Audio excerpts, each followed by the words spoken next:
কথা ধারাবাহিকের নতুন পর্বে দেখা যায় যে কথা বাড়ির প্রবীণদের সবাইকে নিয়ে চলে এসেছে ক্যাফেতে। এটা দেখে প্রত্যয় বলে কথা তো বাড়ির সব প্রবীণদের নিয়ে চলে এসেছে, কি করবে কিছু তো বুঝতে পারছি না ব্রো। এইদিকে মেজমা প্রত্যয়ের মায়ের সাথে বলে কথা সব জায়গায় বেশি আধিক্যতা দেখায়, একটু বেশি বাড়াবাড়ি দেখায়।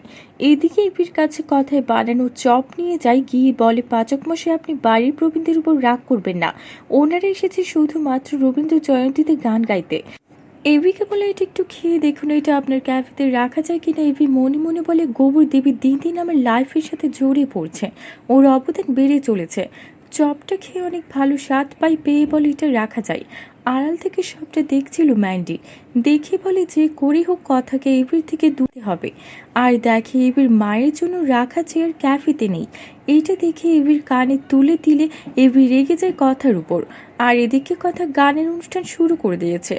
এভি কথাকে টেনে বলে আমার মায়ের জন্য রাখা চেয়ারটা কোথায়। কথা নিয়ে গিয়ে এভিকে দেখায় মায়ের চেয়ার ফুল দিয়ে একটা ঘরে সাজানো রাখা আছে। এটা দেখে মনটা ভরে যায় এভির। এইদিকে এভি বড় একটা অর্ডার পেলে রান্না করতে গেলে কথায় এদিকে গান গাইতে থাকে, সেটা ম্যান্ডি থামিয়ে দিলে এভি এটা দেখে। কথার গানের সাথে সুর মেলালো এভি। তো বন্ধুরা এবার কি হতে চলেছে সবটা জানতে আমাদের সাথেই থাকো। এক্ষুনি একটা লাইক দিয়ে এবং কমেন্ট করে জানিয়ে দাও তোমাদের মতামত। ধন্যবাদ।